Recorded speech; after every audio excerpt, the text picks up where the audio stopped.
कभी सोचा है कि जीपीएस को पलक झपकते ही सबसे अच्छा रास्ता कैसे मिल जाता है? या फिर किसी गेम में कंप्यूटर हमेशा इतनी स्मार्ट चालें कैसे चल लेता है?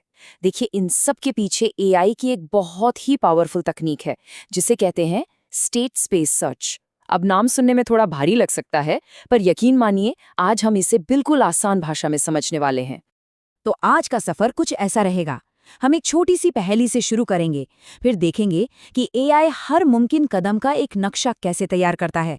उसके बाद जानेंगे कि उस नक्शे पर चलने का सबसे होशियार रास्ता कौन सा है, और ये भी समझेंगे कि एक अच्छी खोज की पहचान क्या होती है। और आखिर में हम देखेंगे कि ये सारी चीजें सिर्फ पहेलियों तक ही सीमित नहीं, बल्कि हमारी असली दुनिया में कहाँ कहाँ काम आ रही हैं। तो चलिए सफर शुरू करते हैं एक ऐसी चुनौती से जो दिखने में तो बहुत सीधी सादी है, पर असल में काफी गहरी है। सवाल ये उठता है कि एक मशीन, मान लीजिए कंप्यूटर, किसी ऐसी पहेली को कैसे सुलझा लेती है जिसे उसने पहले कभी देखा ही नहीं। उसे नियम पता है पर हल नहीं, तो वो शुरुआत कैसे करती है? इसे समझने के लिए हम एक बहुत ही क्लासिक एग्जाम्पल लेंगे, 8 पजल का। तो इस पहेली का मकसद बड़ा साफ है।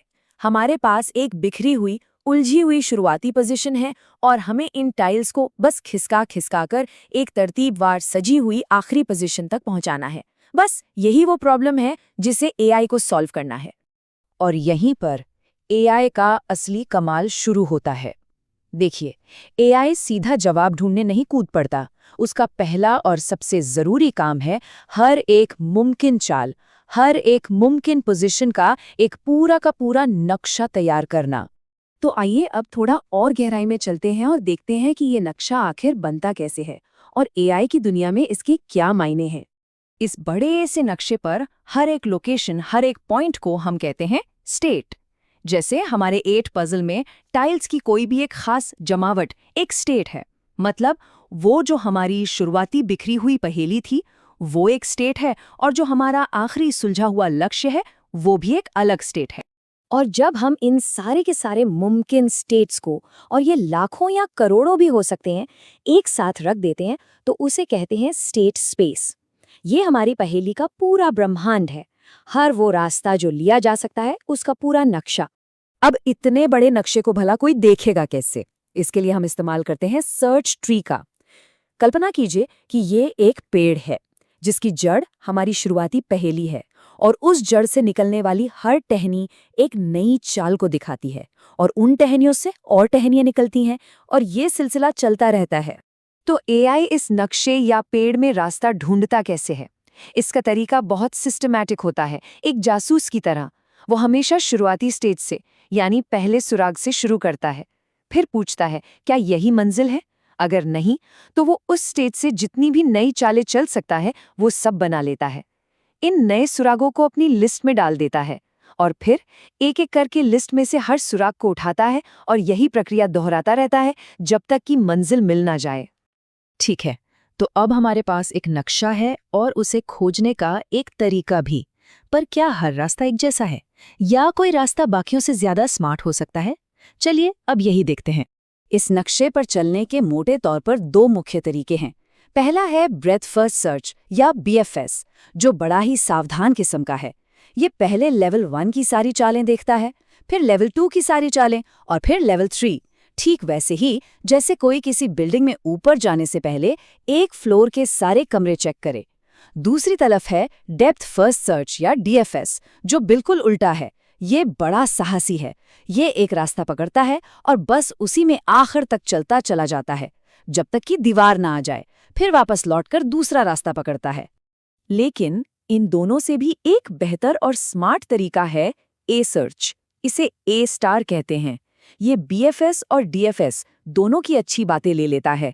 ये सिर्फ ये नहीं देखता कि अब तक कितनी लागत लगी है, बल्कि एक होशियार अंदाजा भी लगाता है कि यहाँ से मंजिल कितनी दूर हो सकती है। मतलब ये लागत और अनुमान दोनों को मिलाकर सबसे अच्छा रास्ता चुनता है, जो अक्सर सबसे तेज भी होता है।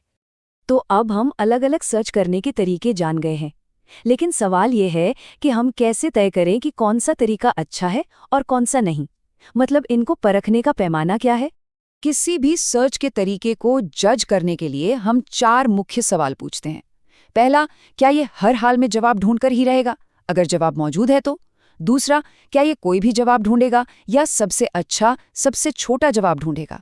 और आखिर में इसे चलाने में कितना वक्त और कंप्यूटर की कितनी मेमोरी लगेगी? बस इन्हीं सवालों के जवाब हमें बताते हैं कि कौन सी रणनीति बेस्ट है। ये टेबल हमें पूरी कहानी एकदम साफ साफ बता देती है। जरा देखिए, ब्रेड फर्स्ट सर्च कंप्लीट है, मतलब जवाब तो ढूंढ लेगा, पर ऑप्टिमल नहीं है, यानी जरूरी नहीं कि वो सबसे अच्छा रास्ता हो। वहीं दूसरी तरफ डेप्थ फर्स्ट सर्च, वो तो ना कंप्लीट है ना ऑप्टिमल, वो तो किसी लंबे रास्ते में हमेशा के लिए खो भी सकता है। लेकिन अब ए स्टार सर्च को देखिए, दोनों मामलों में हाँ, अगर इसका इस्तेमाल सही से किया जाए तो ये न सिर्फ जवाब ढूंढने की गारंटी देता है, बल्कि हमेशा सबसे बेहतरीन जवाब ही ढूंढ कर लाता है।